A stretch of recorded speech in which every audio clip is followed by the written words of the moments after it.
as a Canadian, would I fight for Taiwan? Sadly, the answer to that is fuck no. Okay, now before you get angry at me in the comments, before you do that, let me explain myself. Okay, hello everybody, welcome back to another video, and thank you for joining me on this late night walk through the streets of Taiwan.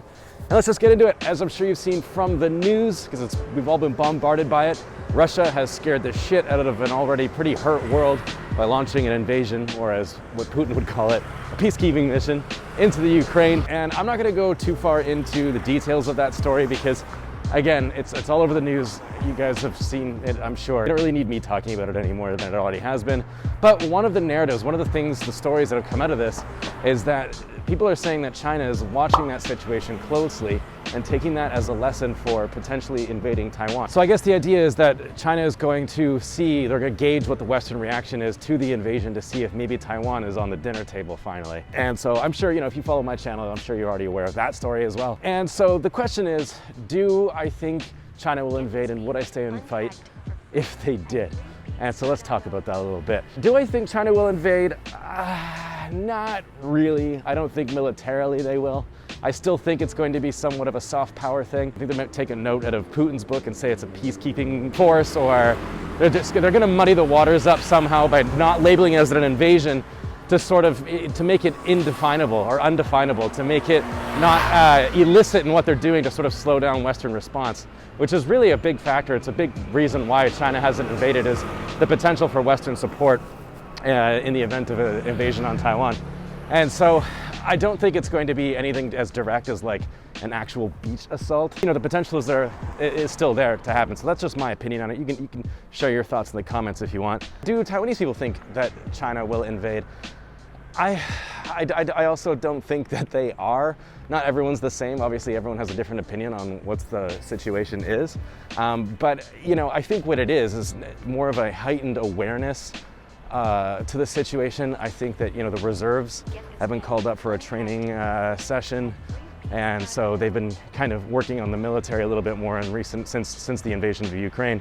And people, I think, are paying a little bit closer to like bomb shelter locations and stuff like that. But other than that, nobody is really panicking here. As you can see behind me, all around me, people are just living their lives. People aren't concerned about a full-on invasion of China, because the thing is, and I've said this before, China's been going through these threats of an invasion for decades. And that's kind of the reason I didn't even want to make this video in the first place. I wasn't too interested in it, because when you talk about will China invade Taiwan, Taiwanese people don't even care to answer the question anymore, because it's all people talk about. Every time they open the news, that's what's there.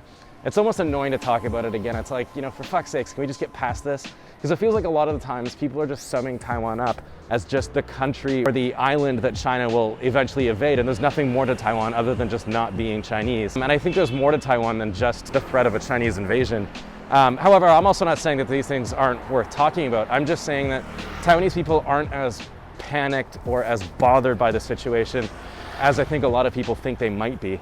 Like I said, people are just walking around living their lives, because at the end of the day, everybody here has jobs, a 9-to-5, people have parents to take care for, kids to care for, families, bills to pay, cars. It's just living daily life, and you can't be constantly, focused on the potential for an invasion, because you'll drive yourself mad. And so people are just living their lives here. Maybe Taiwanese people, you can comment down below and educate the rest of us foreigners what you think of a Chinese invasion, if it's possible. And I guess so the next question I should answer is, in the event of an invasion, would I stay and fight for Taiwan, fight for my adoptive country? As a Canadian, would I fight for Taiwan? Sadly, the answer to that is fuck no. Okay, now before you get angry at me in the comments, before you do that, let me explain myself. The reason I wouldn't stay and fight for Taiwan is simply the fact that I am not a soldier. Never have been, don't think I'd be particularly good at it. What I am is a out of shape 31-year-old idiot on the internet who makes videos about Taiwan. Would I leave Taiwan? I don't know. I think that would highly depend on the situation, a situation by situation basis. I think that what I could do for Taiwan is different. I think that I can offer Taiwan, and am offering Taiwan, something a little bit different than just straight up military support. Because I mean, come on, I'm not exactly a fighting, killing machine over here, am I? I'm not going to be wielding a gun in the jungles of Taiwan fighting off the communists. I would die real fast from the heat before anyone actually shot me. I think also while we're on the topic, I have asked Taiwanese people this question, would they stay and fight for Taiwan? And the answer that they give me is like, great, you think that we have a choice? Which is like, yeah, fair point. I guess that makes sense. It's not exactly like you have the option to leave. Or maybe they do, but that seems to be the response I get mostly. I think that Taiwan needs something more than just a strong military, which it does have. I think that what Taiwan is a shining bastion of democracy in the region. I know that a lot of people say, but yeah, but Prazi, you know, South Korea is a democratic country. Japan, there's a bunch of other Asian countries that are also democratic. But, you know, those countries are also recognized in the international community and Taiwan isn't, yet they've also been able to pull off this democracy, which is pretty insane when you consider the consequences. Like, the chances of Taiwan, something like Taiwan existing in a place like this at a time like this, is so unbelievably amazing to me that I can hardly believe it. And I think that what Taiwan needs more of is more of a self-identity. I don't like constantly pegging Taiwan as a country that isn't China. You know, I say this a lot about Canada. It's like, what's Canadian society? What's Canada's culture? And a lot of people can't think of anything. They just go, well, we're not Americans, and that's what makes us Canadians. And I think that you can't identify as something you're not. There has to be something intrinsically about you that you can also culturally export to the world. Okay, Japan did that in the 90s, the 80s and 90s with like anime and technology and a strong economy and blah, blah, blah, blah. Korea's doing that now. Within the last 5-10 years, Korea's been exploding with K-pop and food and dramas and makeup and all of that. And they've been able to do that. And I think that's helped out those countries enormously because they've been able to put themselves on the map, so to speak, to other countries. And I think Taiwan needs something similar to that. They do have some things, you know, like bubble tea, you know, and it's kind of a ridiculous thing to say. It kind of sounds like, what, just because Taiwan has bubble tea, it's enough to defend against China? That's not what I'm saying. I just think that if Taiwan could look inwards and pull something out that's more culturally exportable, just to put it on the map, if that makes any sense, I think that's valuable. I think that's the reason why a lot of us YouTubers take these gigs, these really obscure places up in the mountains where no one would ever go to, because I think there's a lot to celebrate about Taiwanese society that not a lot of people recognize, you know. And any kind of like new art forms or new things that Taiwanese people can do that's intrinsically Taiwanese, I think is valuable. The problem is it's just so hard to define because Taiwan's such a new country and it's made up of a bunch of different cultures, and so it's hard to sum that up into one thing that represents Taiwan. And so I think that's what it fundamentally comes down to, is those two things. Do you believe that Taiwan's democracy, that Taiwan's freedoms and choices that they have that Chinese people don't, is that worth fighting for? Is that worth dying for? Is that worth giving up your life and your family that you've built here in Taiwan, which is so important to Taiwanese people? Health, family, very important in Taiwanese culture.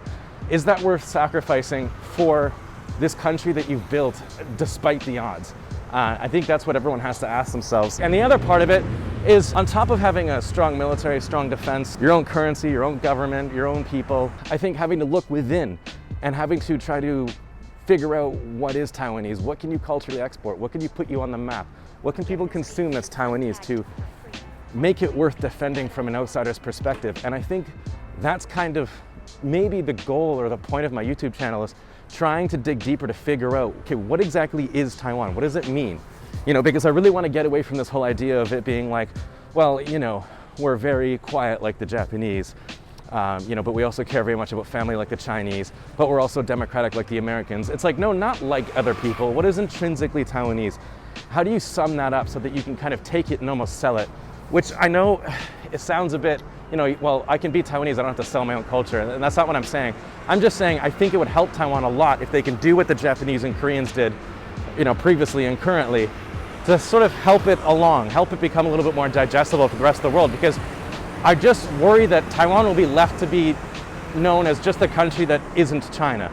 You know, and I don't think that's what Taiwan is. I think there's more to it that can be explored there, and I think that that's what we need to figure out. Anyways, guys, I think that's all I really wanted to say. Obviously, let me know what you guys think in the comment section about the whole situation, because obviously I don't have all the answers. I'm an idiot. I could be wrong about all this, and that's okay. So let me know down below, and if you want to know more about my thoughts, about Alan's thoughts on the situation, you can check out today's sponsor, the Alan and Prosy podcast, which we put on Patreon every week. We talk about anything and anything. It's a lot of fun. Anything and anything. Wow. I've been talking too much tonight. But yeah, other than that, stay positive, keep your stick on the ice. Catch you guys on the next one. Do you think, because I had this thought, that Putin's doing all this crazy shit because he's got like cancer or something? He's like, well, fuck it, now or never. May as well. I'm gonna die. I don't give a shit. I think that's kind of to open up another trapdoor or another window, is I think that's what's going to happen with Taiwan and China.